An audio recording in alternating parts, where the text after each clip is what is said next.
Okay, so you're a university student today, and that means you're juggling not just deadlines and exams, but this massive new force, right? AI.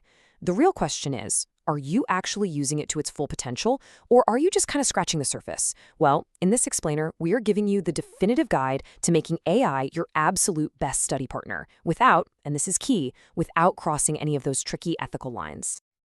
This is the big question on everyone's mind, isn't it? I mean, when you're staring down a huge deadline, it is so tempting to see AI as some kind of magic button. But, for every student who's using it to brainstorm an essay, there's probably another one using it to, well, skip the work entirely. So, where exactly is the line?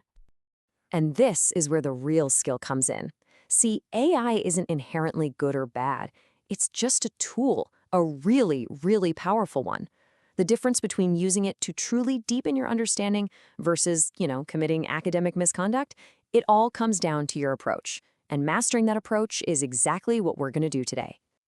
So, let's kick things off with the single most important skill you need to develop. I'm serious. Before you can get great answers from AI, you have to learn how to ask great questions. This isn't just about typing something into a box, it's about crafting the perfect prompt. This quote from the University of Kent just nails it, doesn't it?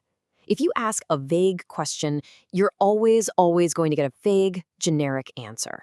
But a sharp, well-structured prompt, now that is how you unlock what AI can really do for you.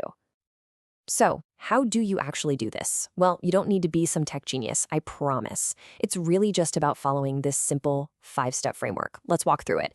Because honestly, mastering this will completely change your relationship with AI. It'll go from being a fancy search engine to a truly dynamic collaborator. First up, context. Just look at the difference here. Explain photosynthesis. That could give you anything from a kid's cartoon to a PhD-level thesis. But when you specify the audience, a first-year biology undergrad, you're telling the AI exactly the level of detail you need. You get a targeted, genuinely useful explanation, not just a random one. Next, you have to be crystal clear about the task. Don't just give it a topic, give it a verb, an action. So instead of a weak prompt like define climate change, the better one tells it to write a bullet point list. For research, you're actually guiding the AI toward a specific, actionable output that you can use right away. This one is a total game changer for staying organized. You're not just telling the AI what information you want, you're telling it how you want to see it. Asking for a table, like you see here, instantly makes the info so much easier to digest, to compare, and to actually use in your work. Structure is everything. And this is where it gets really fun. This shows you how to turn passive learning into a super active exercise. Instead of just asking for facts, ask the AI to take on a persona, a debate partner, a quizmaster, heck, even a tough job interviewer. This forces you to think critically and engage with the material on a way deeper level. Okay, so mastering the prompt is your key to unlocking AI's potential. But which door should you be knocking on? Let's dive into the ecosystem of AI tools out there that are specifically built to help you study smarter, not just harder. So why are so many students jumping on the AI train? This data paints a really clear picture. It's about getting an edge when you're totally up against the clock. It's about speeding up research, brainstorming outlines, and getting a quick explanation for a concept that's just not clicking. It's a totally smart response to a demanding workload. And let's be real, a desire to keep up with the tech that's shaping everything. All right, let's build out your AI toolkit. For note-taking, different tools are good at different things. If you're deep in research, Google's Notebook LM is amazing. It can create summaries and quizzes right from your documents. Sitting in a live lecture, Otter AI is fantastic for real-time transcription. And for all of you who still love handwriting, especially in STEM subjects, GoodNotes 6 can even clean up your messy math equations. And what about a classic study method like flashcards? Well, AI has completely supercharged them. You've got tools like SlideSpeak that can pull key terms right from your lecture slides. Revisely can turn your notes into a deck in seconds. And of course, a super flexible tool like ChatGPT lets you create highly customized, complex questions for those really specific subjects. Okay, with all this incredible power right at your fingertips, we absolutely have to talk about the rules. Because using these tools effectively also means using them ethically and within your university's guidelines. Honestly, this is where a lot of students get tripped up. So, what are the official rules of the road? This table from Glasgow Caledonian University gives a fantastic overview. Just take a second and look for the pattern here. Using AI to augment your understanding, to generate ideas or get feedback, that's generally fine. But relying on it completely, submitting its work as your own, or using it during an exam, that is a clear no.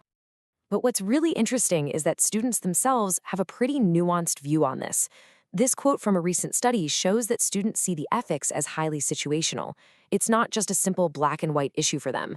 The context, is it for brainstorming or is it for a final exam? That's what seems to matter most. And that brings us to the one area where there is zero ambiguity, zero, both from universities and from students. Using AI on an exam is cheating, full stop. This is the brightest of bright red lines in academic integrity, and it's the one place where it depends on the situation just does not apply. So, if you remember one thing, let it be this. AI should be a partner in your learning process, not a replacement for your own brain. It's there to help you brainstorm, organize, and understand. But the final work, the critical thought, the synthesis of ideas, that has to be yours. All right, we have covered the skills, the tools, and the rules. Now let's put it all together. Think of this as your final exam, a simple checklist to make sure you're using AI effectively, ethically, and confidently every single time. Before you hit enter on any prompt, just run through this mental checklist. Did I give it context? Did I define the task and the format? Did I make it interactive? And this is the one people always forget. Am I prepared to fact check what it gives me? Remember, AI is not perfect. Your job is to be the critical thinker in the loop. This checklist right here, this is your key to responsible and powerful AI use. Ultimately, that's what this all comes down to. AI is a powerful collaborator that can extend your own abilities in absolutely incredible ways. It's not here to do the thinking for you. It's here to challenge you to think better, faster, and more creatively. So the question is no longer if you'll use it, it's how.